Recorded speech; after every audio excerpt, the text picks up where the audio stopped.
ناصحین کی نصیحت سنتے ہیں، واعظین کے وعظ سنتے ہیں، تو ہمیں ایک طرف توجہ دلائی جاتی ہے، وہ یہ ہے کہ آخرت میں اعمال کام آئیں گے،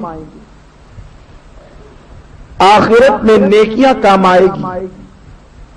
اور نیکیوں کا ذخیرہ اکٹھا کرنے کے لیے ہر شخص ترغیب دلاتا ہے۔ نماز پڑھو اتنی نیکی ملے گی، روزہ رکھو اتنی نیکی ملے گی، حج کرو اتنی نیکی ملے گی، زکوٰۃ تو اتنی نیکی ملے گی، ماں باپ کے چہرے کو محبت سے دیکھو اتنی نیکی ملے گی۔ غرض کہ ہر شخص نیکی ہی کی ترغیب دلاتا ہے، اور چاہیے بھی یہی ہو کہ جہاں پر جو چیز کام آنے والی ہو اسی کو جمع کرنا چاہیے، اور بارگاہ رب العزت میں نیکی ہی کام آئے گی، وہاں نیکیوں ہی کی ضرورت ہوگی،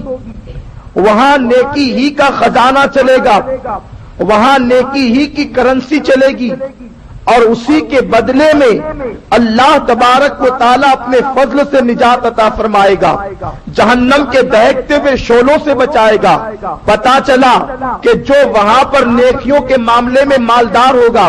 جو نیکیوں کے معاملے میں اربوں پتی ہوگا، جو نیکیوں کے معاملے میں کروڑ پتی ہوگا، اللہ تبارک و تعالیٰ کی بارگاہ میں عزت اسی کو ملے گی، وقار اسی کو ملے گا، شان و شوکت اسی کو ملے گی، جنت کا دولہا اسی کو بنایا جائے گا۔ نیکی کی بڑی اہمیت ہے۔ اللہ کے رسول صلی اللہ علیہ وسلم نے بھی ہمیں نیکیوں کی ترغیب دلائی، اور کہا گیا کہ ہر وقت کوشش کرو نیکیاں کرنے کی، چلو تو چلتے وقت کوشش کرو کہ کچھ نیکی کر لو۔ حتیٰ کہ میرے سرکار نے یہاں تک بتایا کہ نیکی کرنے کے معاملے میں اس قدر حساس رہو، اگر راستہ چلو، راستہ چلتے ہوئے کوئی تکلیف دہ چیز نظر آ جائے اسے بھی راستے سے ہٹا دو، اس لیے کہ تکلیف دہ چیز کو راستے سے ہٹا دینا بھی نیکی ہے۔ پیارے آقا صلی اللہ علیہ وسلم کے پیارے دیوانوں، الگ الگ انداز سے نیکیوں کی ترغیب دلائی گئی، لیکن میں پوچھنا چاہتا ہوں، ہم نے نیکیوں کی ترغیب تو حاصل کی،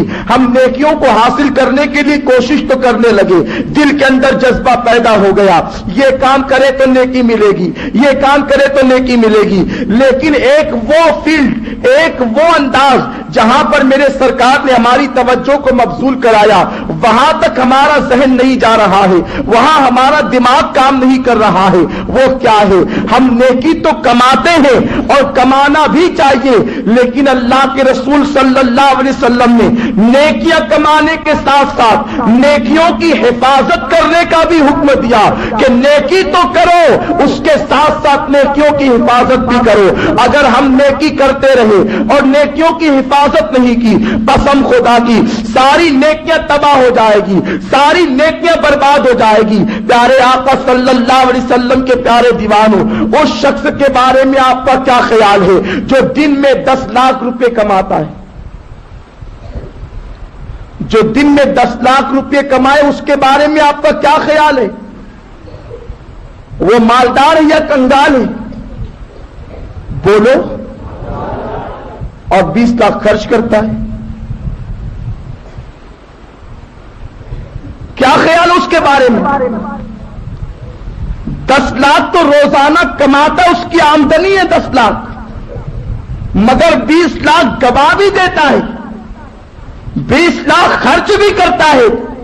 تو کیا کوئی اسے مالدار کہے گا؟ کوئی اسے دولت مند کہنے کے لیے تیار ہوگا؟ بلکہ روزانہ 10 لاکھ روپیہ قرض اس کے کھاتے میں جمع ہو رہا ہے، اور ایک وہ شخص ہے جو لاکھ روپے تو نہیں کماتا، دن میں صرف 10 روپے کماتا ہے اور 10 کے 10 بچا کر کے رکھتا ہے، اس کے بارے میں کیا خیال ہے؟ یقیناً وہ مالدار ہوگا، اس لیے کہ 10 کماتا ہے، 10 کو بچا کر رکھتا ہے۔ آپ سوچ رہے ہوں گے،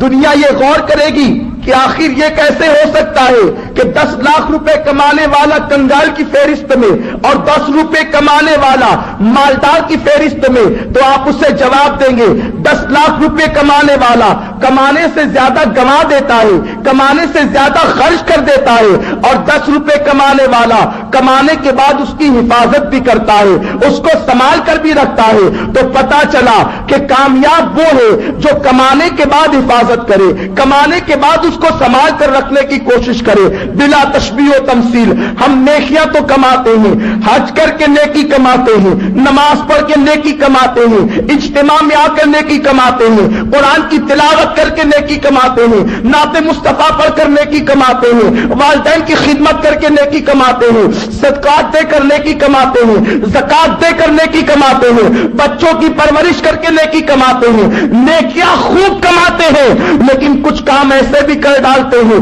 کچھ کام ہم سے ایسے بھی سرزد ہوتے ہیں جس کی وجہ سے ساری نیکیاں برباد ہو جاتی ہے، ساری نیکیاں تباہ ہو جاتی ہے۔ آج کے سنی اجتماع کے اندر ہمیں غور کرنا ہوگا آخر وہ کون سے اعمال ہے